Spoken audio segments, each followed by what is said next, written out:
Lose yourself in a good book. The Board Gosh Energy Book Club.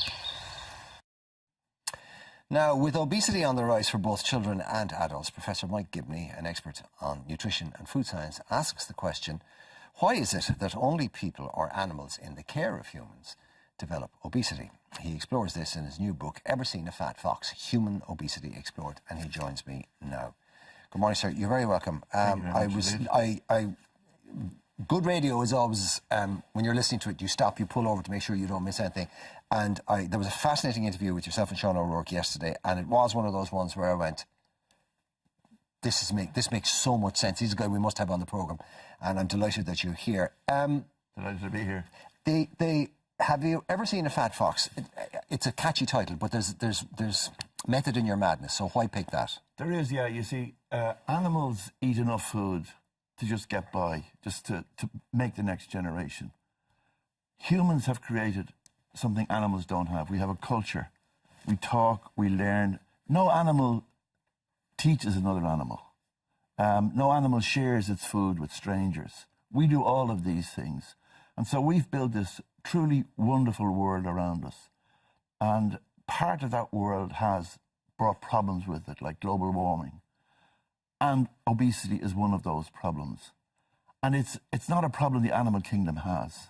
It's a human problem made by the way we've organised our food supply, organised our lifestyle, organised our jobs and everything else.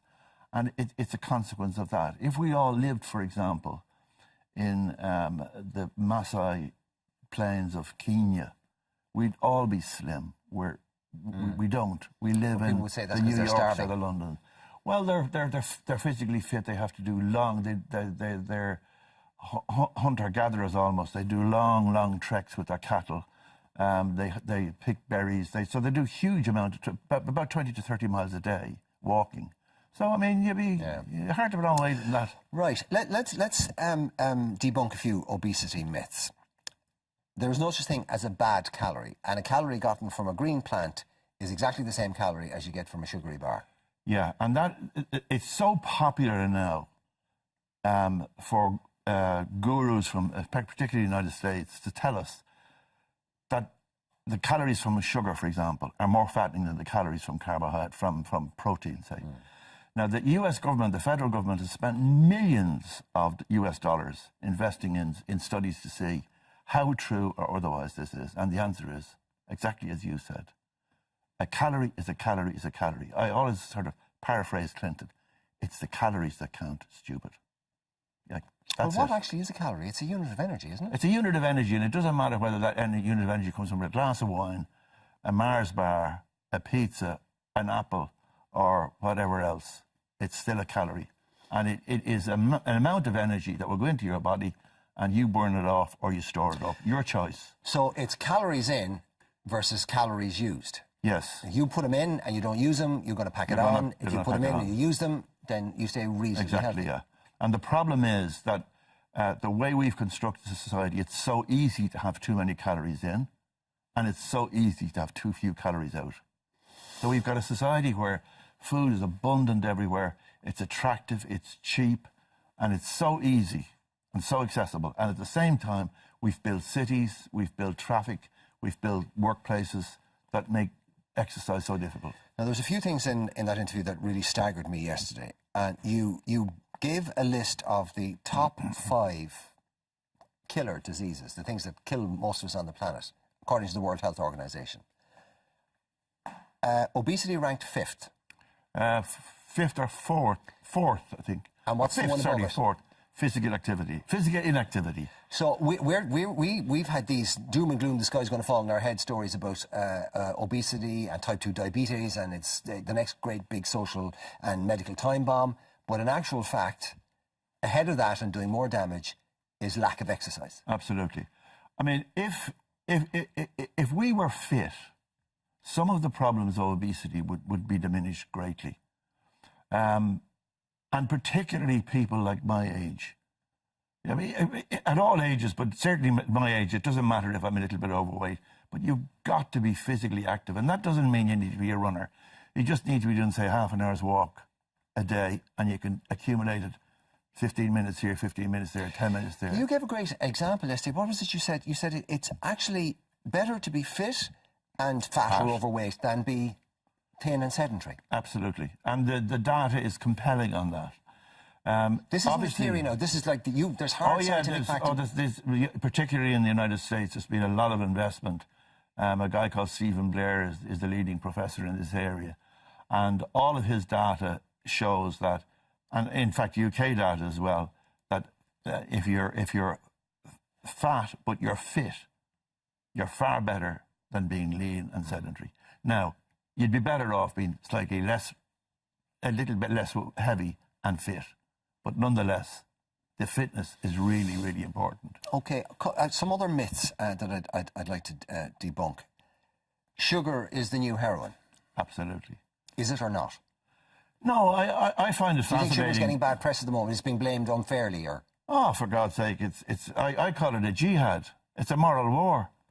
I mean, it's not just biologically bad, it's morally bad. Well, look, intrinsically sugar can't be bad, but it's what they're doing with it, and it's the way it's being sneaked into stuff that we're getting it whether we like it or not, and we don't know we're getting it in a lot of cases. Well, you know, I still think that's baloney as well. I mean, the percentage of calories from sugar in Ireland hasn't changed in the last 20-odd years. Really? And has obesity gone up? Absolutely. Well, there you go. You tell me now, is sugar in the dock or isn't it? See, so where do you stand on a sugar tax? Well, I had a nice piece, I hope, in today's Irish Times. Yeah. And the answer is, I have no principled objection to a sugar tax, but I have some basic questions to ask, and nobody answers them. They just say, no, we'll tax sugar. Why are they? Is your objection the reason for the tax because it's a revenue stream, or because it actually has health benefits? Do you think that the motivation is wrong? No, my doubt is nobody's given me an explanation as to how they know it will work. I mean, if you put a tax on soda and you say it's a success, what do you mean by that? Do you mean less soda is consumed? Okay, less soda is consumed. Does that mean you can show me absolutely that sugar has gone down, or that just less soda is consumed? Can you tell me that obesity has changed? What exactly do you mean? What is the end point you're talking about? And when will it happen? And if it works, how can you be sure that it was you that did it and not something else? And if it doesn't work, will you be able to explain why? They're the sort of questions any scientist would want. And I don't get those, because it's just pure fashion. It's politically easy. And people have said to me, look, a sugar tax won't do any harm. In my view, it will do harm, because it gets the politicians off the hook. The big problem we need here is to spend money treating obesity, preventing it and curing it. And that's what we need to be doing. And I use the analogy of the Road Safety Authority of Ireland. We have 100 deaths a year on the roads. Well, a bit more than that. Let's say a little bit more. Yeah. The Department of Health tell me there's 2,000 people die prematurely from obesity. The state sets up a road safety authority. What do we have to deal with obesity? Nothing. You were saying yesterday that the entire British police, court, prison and fire services, that the British government spends more on fighting obesity than it does on all of those security and emergency services put together. Put together, exactly. That's what it's costing. That's what it's costing.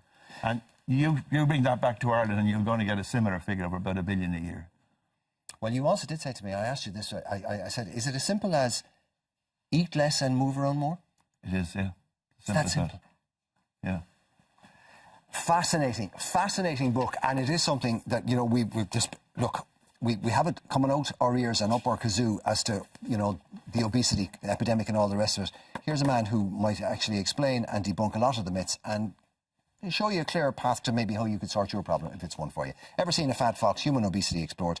Professor Mike Gibney, it's been a pleasure. Thank you very much, sir. Thank you very much indeed. Thank you. Now, are you a music fan? This month's book club has a music theme, so if you want to be with the chance of winning a book club goodie bag and Versus tablet, all you have to do is send us in your 50-word reviews of any of our book club choices this month. There they are up on the screen. Get them into us by Friday the 27th of May to enter. All you have to do is email ireland@tv3.ie, post them to Boardgoss Energy Book Club, TB3 Westgate Business Park, Ballymount, Dublin 24. Lose yourself in a good book. The Board Gosh Energy Book Club.